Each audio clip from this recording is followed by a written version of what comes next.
કાયમને માટે ભગવાનના ચરણને વિશે રહેલા જે 16 ચિહ્નો છે ને એને યાદ કરવા. આપણા મોટા સંતો એમ કહેતા કે આખી સૃષ્ટિ માત્રનું જે કાંઈ સુખ છે ને એ ભગવાનના ચરણને વિશે રહેલા જે 16 ચિહ્નો એને યાદ કર્યાનું ફળ બતાવ્યું. માટે ભલે એક મહિને એક યાદ થાય તો એક, પણ એ 16 ચિહ્નો ભગવાનના યાદ કરવા. આ પહેલી દક્ષિણા. બીજી દક્ષિણા, મોબાઈલ ઉપર કોઈને ફોન કરો ને કોઈનો આવે રિસીવ કરીએ તો સૌથી પહેલા જય સ્વામિનારાયણ બોલવાનો આગ્રહ રાખો. સામે વાળો ભલે ભગત હોય કે ના હોય. હા, પણ આપણી ટેવ કેવી ખબર તમને? મોબાઈલમાં કોઈનો ફોન આવે ને એટલે નામ તો હોય, અને અત્યારે તો એવા બધા આધુનિક ટેકનોલોજી વધી ગયેલા છે તો એમાં તો એ તરત જ આમ એડ ન કર્યો હોય નંબર તમે તો એ નામ તમને દેખાડે. હા, હવે એ નામ જોઈએ એટલે તરત જ આપણે શું કહીએ? હા બોલ, શું કોણ છે? અરે ભાઈ પણ પેલા જય સ્વામિનારાયણ બોલે હે. એટલે આપણે ભગવાન સ્વામિનારાયણના આશ્રિત છીએ ત્યારે સૌથી પહેલા જય સ્વામિનારાયણ બોલવાનો આગ્રહ રાખો. આ બીજી દક્ષિણા. ત્રીજી દક્ષિણા, ભગવાન સ્વામિનારાયણે આપણને સૌ કોઈને આજ્ઞા કરી, અને એમાં શ્રીજી મહારાજે 147માં શ્લોકમાં શિક્ષાપત્રીમાં આજ્ઞા કરી કે અમારા આશ્રિતે પોતાની જે કાંઈ આવક હોય એ આવકની અંદરથી ચોખ્ખે ચોખ્ખો ભાગ દેવને અર્પણ કરવો. વાત તો બધાય સંતો બધાય કહેતા હોય છે કે દેવને ધર્માદો બધાએ કરવો, પણ કોઈ મોટે ભાગે એવું નહીં કહેતું કે દેવને કરવો. હા, અમારી સંસ્થામાં બસ ધર્માદો કરો. ભગવાન સ્વામિનારાયણે છે દેવને ધર્માદો કરવાની આજ્ઞા કરી છે. પ્રાઇવેટ સંસ્થા કે કોઈ વ્યક્તિને ધર્માદો કરવાની આજ્ઞા ભગવાન સ્વામિનારાયણે કરી નથી. અને એમાં દેશ વિભાગનો જો લેખ વાંચીએ ને તો એ દેશ વિભાગના લેખની અંદર ચોખ્ખે ચોખ્ખી આજ્ઞા મહારાજે કરી કે વડતાલ કહેતા દક્ષિણ દેશ વિભાગના હરિભગત હોય એને લક્ષ્મીનારાયણ દેવને વિશે ધર્માદો કરવો, અને ઉત્તર દેશ વિભાગના હરિભગત હોય તો એને અમદાવાદથી નરનારાયણ દેવને વિશે ધર્માદો કરવો. આપણે જો દક્ષિણ દેશ વિભાગની અંદર આપનો જન્મ થયો હોય તો આપની ફરજ એ છે, નૈતિક ફરજ, કે ભગવાનની આજ્ઞા અનુસાર આપણે લક્ષ્મીનારાયણ દેવને ધર્માદો કરીએ. નિષ્ઠા બેયને વિશે રાખીએ, બેય ગાદીને વિશે એવી દ્રઢ નિષ્ઠા રાખવી.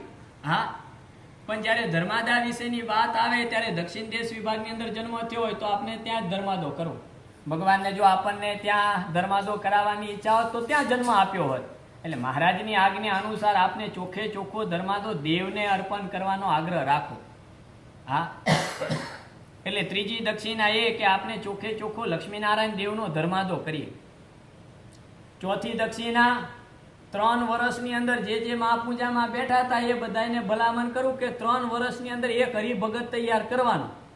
આપણને જેવી ભગવાન સ્વામિનારાયણની ઓળખાણ થઈ છે એવી આપણે બીજાને કરાવી, જેના યોગ્ય કરીને ભગવાન રાજી થાય. આ ચોથી દક્ષિણા.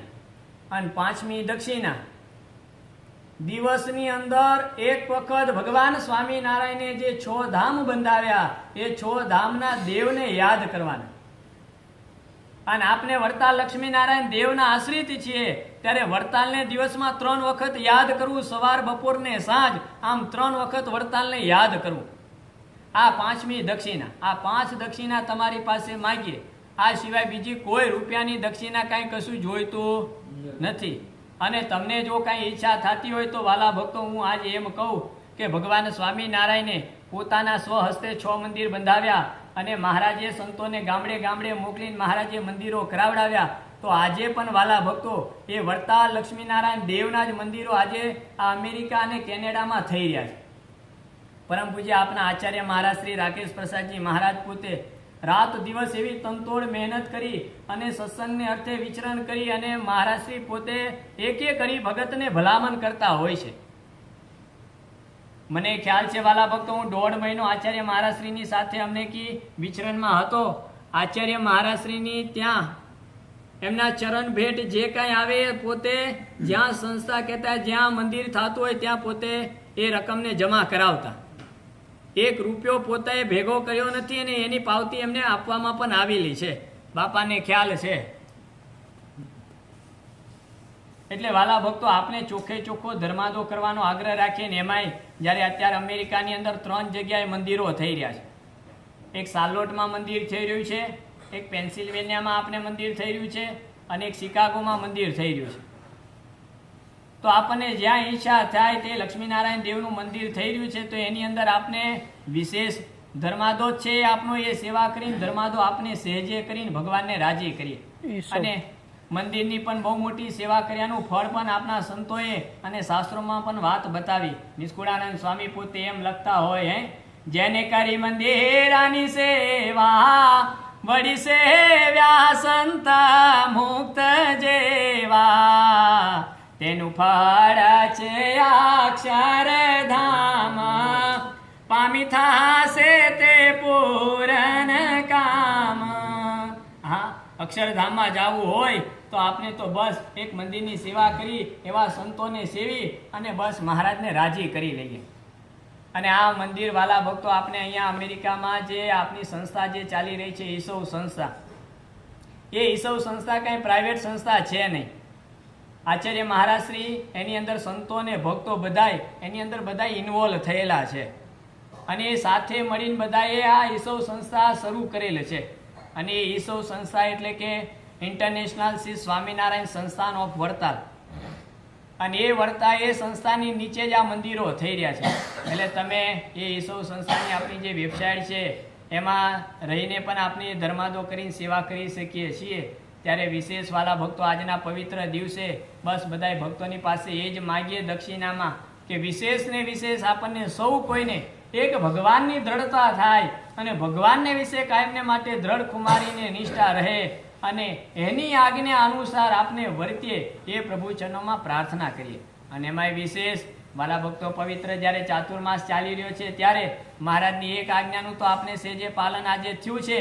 ત્યારે વિશેષ મહારાજની આપને આજ્ઞા કે ભગવાનની કથા વાર્તા સાંભળવી, ભગવાનની કથા વાર્તા વાંચવી, ભગવાનના ગુણ કીર્તન ગાવા, ભગવાનની આગળ મૂર્તિના કીર્તનો ગાવાનો આગ્રહ રાખીએ.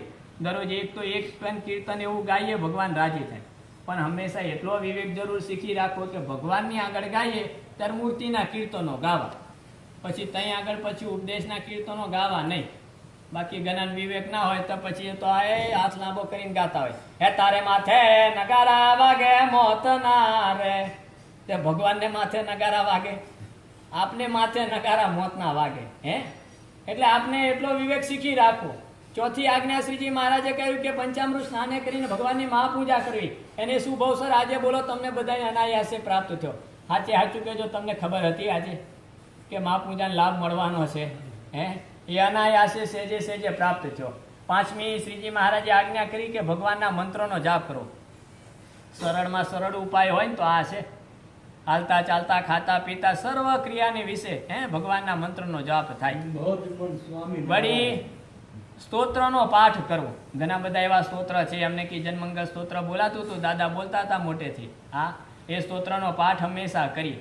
વળી ભગવાનને પ્રદક્ષિણા કરીએ.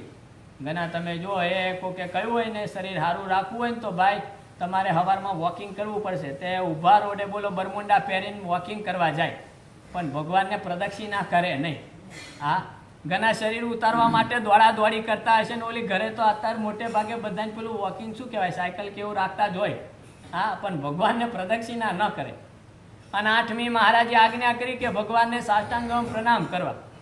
આ દળવંત પ્રણામમાં છે ને બધી કસરત માત્ર આવી જાય, બધા યોગા બધું આવી જાય. પછી ટોંટ્યા લાંબા ઊંચા કાંઈ કરવાની જરૂર પડે નહીં. ઓલા બાબા રામદેવ કહે ને એમ કાંઈ કરવાની જરૂર ના પડે. પણ બોલો તઈ રૂપિયા આપીને જાય અને તઈ ટોંટ્યા ઊંચા લાંબા નીચે ટૂંકા કરે. પણ મહારાજની આજ્ઞા અનુસાર વર્તે પછી દુઃખ જ આવે. 11 દંડોત કરે ને દરરોજ, હા, તોય બધું આવી જાય. આખું યોગો આ સિવાય પણ ઘણી બધી આજ્ઞાઓ છે. વિશેષ એનું પણ પાલન કરીએ. જો ચાતુર્માસની અંદર પહેલા મહિનામાં છે ને 4 મહિના બતાવ્યા તો પહેલા મહિનામાં લીલા શાકભાજી ન જમીએ, બીજા મહિને દહીં ન ખાઈએ, ત્રીજા મહિને દૂધ ન ખાઈએ અને ચોથા મહિને કઠોર ન ખાઈએ. આ રસના ઇન્દ્રિયને જીતવા માટે મહારાજે ખાલી આજ્ઞા કરી છે. આપણે લોલુપતા બહુ જીભની લોલુપતા હોય તો આ રસના ઇન્દ્રિય માટે કંઈક નિયમ એવો રાખીએ. વળી 4 મહિના રીંગણ ખાવા નહીં, ખાતા હોય બંધ કરી દેજો. હા, મૂળો મોગરી એ પણ ખાવા નહીં. વળી શેરડી પણ ખવાય નહીં 4 મહિના સુધી. વળી 4 મહિના સુધી આપણે જો થાય તો બ્રહ્મચર્ય રાખી અને ભોંય પથારી કરીએ. બેડ ઉપર સુઈ જઈએ છીએ એને બદલે ભોંય પથારી કરીને હોઈ જાવ. હા, મંદિરે જઈએ તો અહીંયા નજીકમાં કંઈક આપણું એવું મંદિર હોય તો મંદિરે જઈએ તો કચરો વાળીએ, અહીં તો ધૂળ ઉડતી જ ન હોય તો કચરો ના હોય પોથું મારીએ, કંઈક સેવા કરીએ.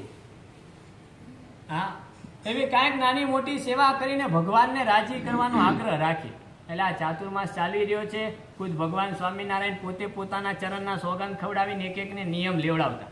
એટલે આપણે પણ આજે વિશેષ કાંઈક એવો ભલે ચાતુર્માસ શરૂ થઈ ગયો ના લીધો હોય તો આજથી શરૂ કરીએ, પણ નિયમ રાખીને મહારાજને રાજી કરીએ. તો અંતમાં બસ ભગવાન તમને બધાને સૌ કોઈને એવું બળ આપે સત્સંગનું કે કાયમને માટે સત્સંગની અંદર તમે બધા પ્રગતિના પંથે આગળ ને આગળ વધતા રહો. અને અહીંયા એવું સરસ મજાનું તમે બધા ભેગા થઈને છે ને એકાદ મંડળ બી શરૂ થાય ને, આ એવી અમે ભગવાનના ચોમાં પ્રાર્થના કરીએ. તો આજના પવિત્ર દિવસે બસ ભગવાનના ચોમાં એ જ પ્રાર્થના વિશેષ ને વિશેષ આપણને બળ મળે એ જ પ્રભુ ચરણોમાં પ્રાર્થના કરીને વિરમું. બોલો સ્વામિનારાયણ ભગવાનની જય, શ્રી લક્ષ્મી નારાયણ દેવની, શ્રી નરનારાયણ દેવની, શ્રી હરિકૃષ્ણ મહારાજ